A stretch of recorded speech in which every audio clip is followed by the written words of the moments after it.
Morning students, I hope all are fine and safe. Student, in last video we have learned chapter number 1.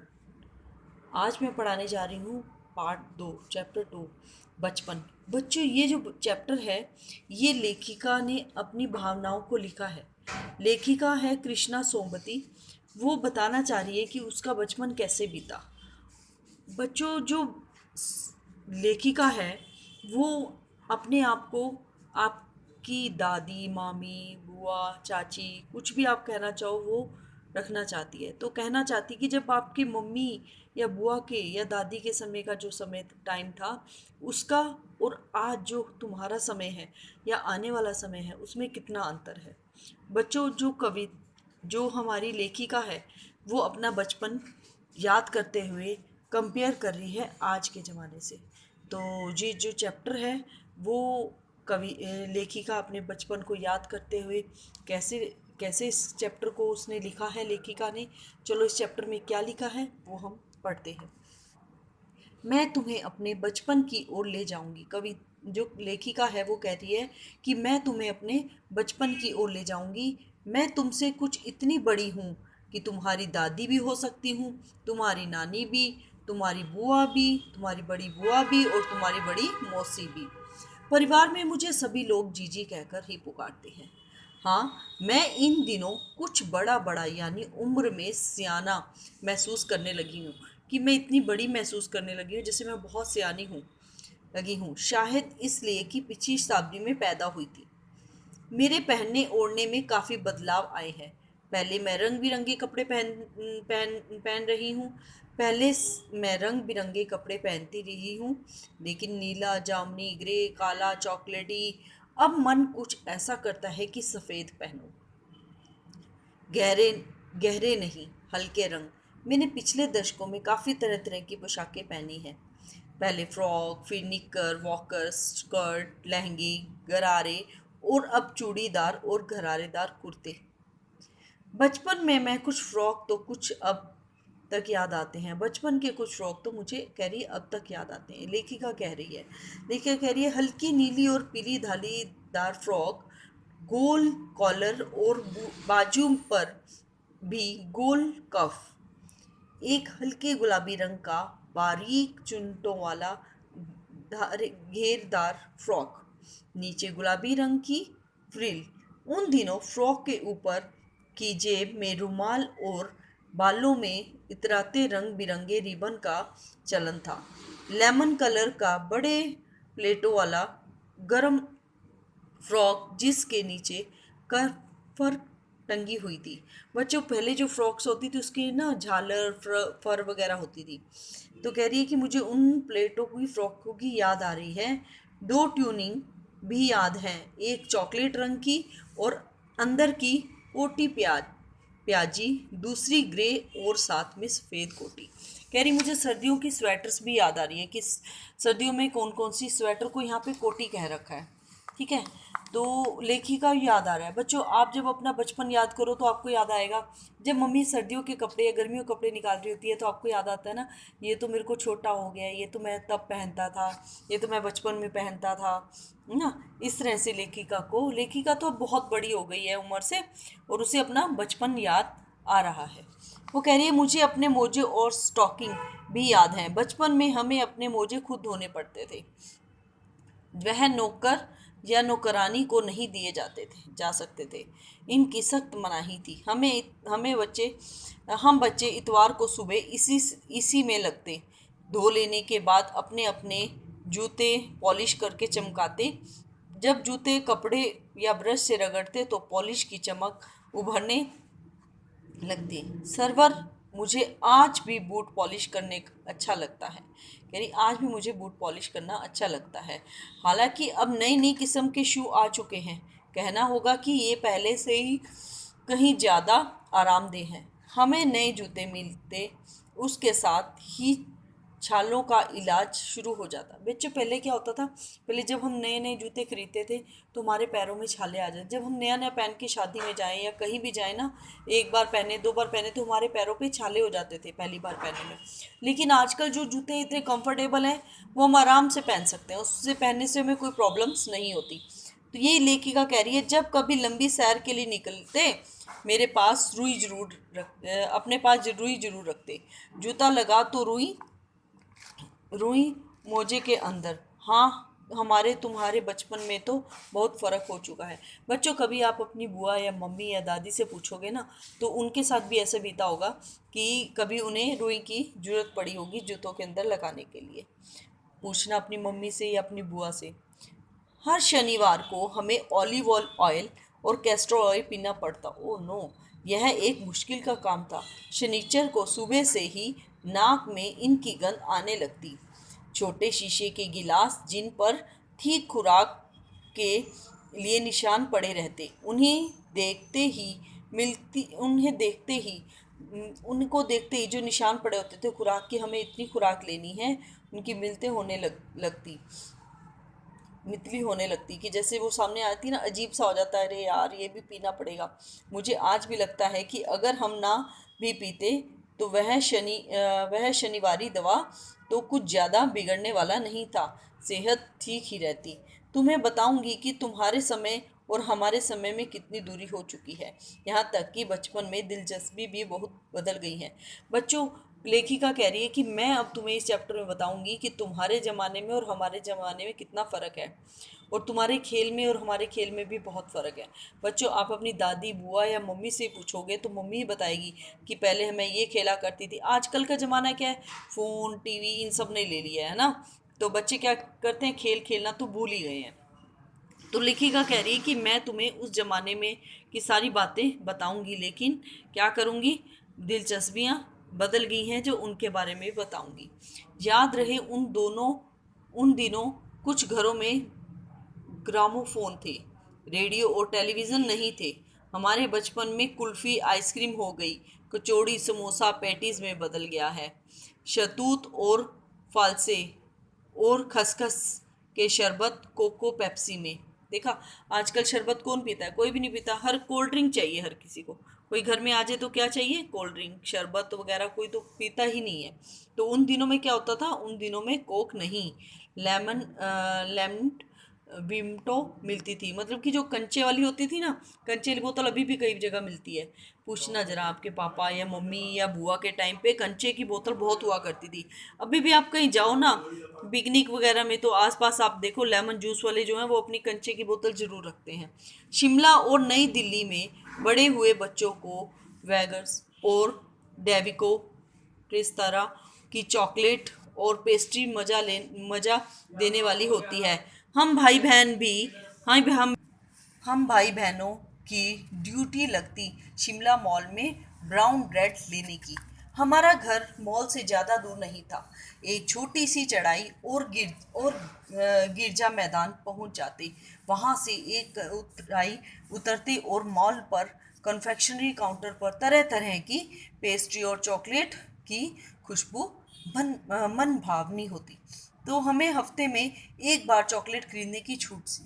बच्चों, आजकल क्या होता है, हर बात पे तुम्हें चॉकलेट चाहिए चाहिए ना, लेकिन लेखिका क्या कहती है, हफ्ते में एक बार ही चॉकलेट खरीदने की छूट थी। सबसे ज़्यादा मेरे पास ही चॉकलेट टॉफ़ी का स्टॉक रहता। मैं चॉकलेट लेकर खड़े खड़े कभी ना खाती। घर लौटकर घर लौटकर क्या करती, साइबर पर रख देती और रात को खाने के बाद बिस्तर पर लेटकर मज़ा ले ले खाती। शिमला के काफल भी बहुत याद आते हैं, खट्टे मीठे, कुछ एकदम लाल, कुछ गुलाबी रस भरी कसमल सोच कर ही मुंह में पानी भर आए।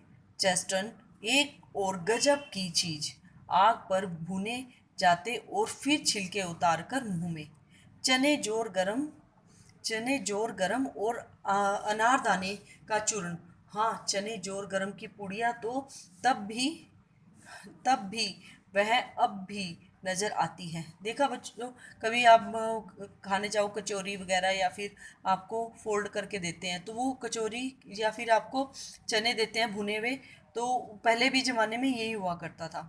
पुराने कागज़ों से बनाई हुई एक पुड़िया में गिरा हाथ का कमाल है, नीचे से तिरछी लपेटते हुए ऊपर, और इतनी चौड़ी कि चने आसानी से हथेली पर पहुंच जाएं। एक वक्त था जब फिल्म का गाना चना जोर गरम, बाबू मैं लाया मज़ेदार चना जोर गरम। बच्चों आपने भी सुना होगा, चना जोर गरम बाबू मैं लाया मज़ेदार चना जोर गरम। उन दिनों स्कूल में हर बच्चे को आता था, हर बच्चा क्या करता था, इसी गाने को गुनगुनाता था जब भी चने खाता था। कुछ बच्चे पुड़िया पर तेज मसाला भुगवाते। कई बार क्या कहता थे, जो चना वाला बेचने वाला आता था, कोई तेज मसाला डाल के खाता, कोई पूरा गिरजा मैदान घूमने तक यह पुड़िया चलती रहती। एक दिन चना पापड़ी मुंह में डालने और एकदम उठाने में एक खास ही रफ्तार थी। छुटपन में हमने शिमला रिज पर बहुत मज़े किए हैं, घोड़ों और सवारी के। शिमला के हर बच्चे को कभी कभी यह मौका मिल जाता था। बच्चों, लेखिका जो कह रही है वो अपने जो भी उसने किया है बचपन में उसके बारे में बता रही है। हम जाने क्यों घोड़ों को कुछ कमतर करके कमतर समझते हैं, उन पर हंसते थे। निनिहाल घोड़े खूब हष्ट पुष्ट और खूबसूरत। उनकी बात फिर कभी।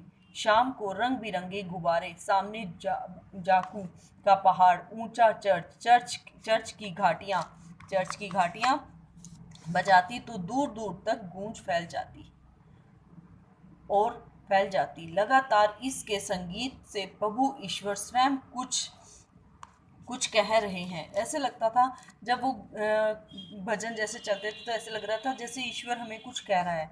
सामने आकाश पर सूर्यास्त हो रहा है, गुलाबी सुनहरी धारियां नीले आसमान पर फैल रही हैं। दूर दूर फैले पहाड़ों में मुखड़े गहराने लगे और देखते ही देखते बत्तियां टिमटिमाने लगी।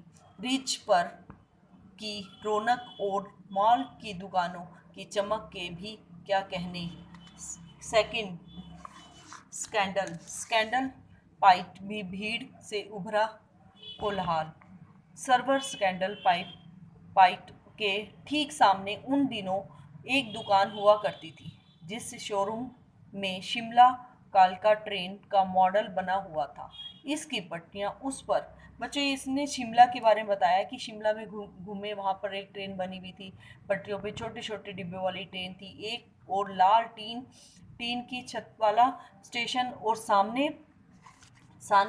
क्या दिखाई देता, सिग्नल खंबा, थोड़ी थोड़ी दूर पर बनी सुरंगें। पिछली सदी में तेज रफ्तार वाली गाड़ियां थी, कभी कभी हवाई जहाज भी देखने को मिलते थे। दिल्ली में जब भी उनकी आवाज़ आती, बच्चे उन्हें देखकर बाहर दौड़ते दिखता।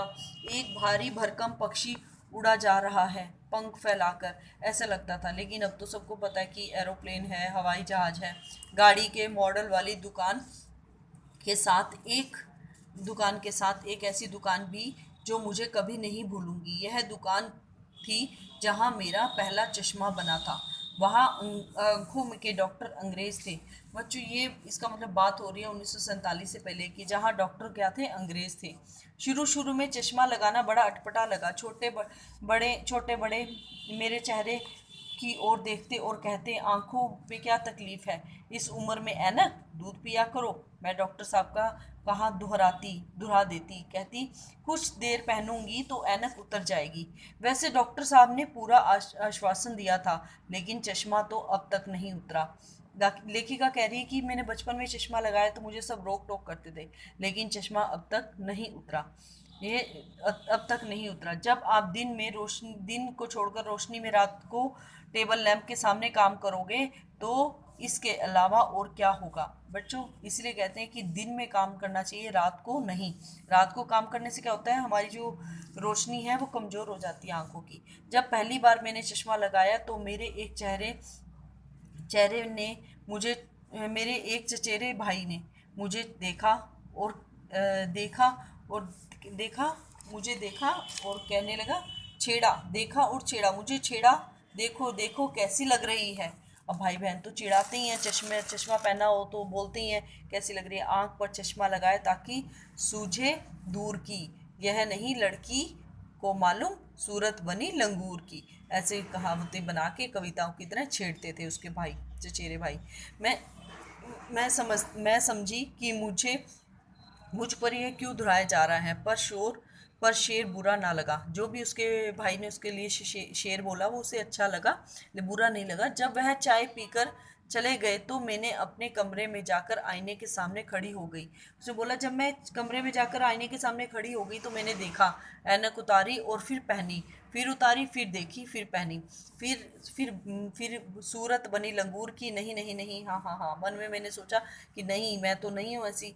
मैंने अपनी छोटे भाई का टोपा उठाकर सिर पर रखा। कुछ अजीब लगा, अच्छा भी लगा, अच्छा भी और मजाकिया भी।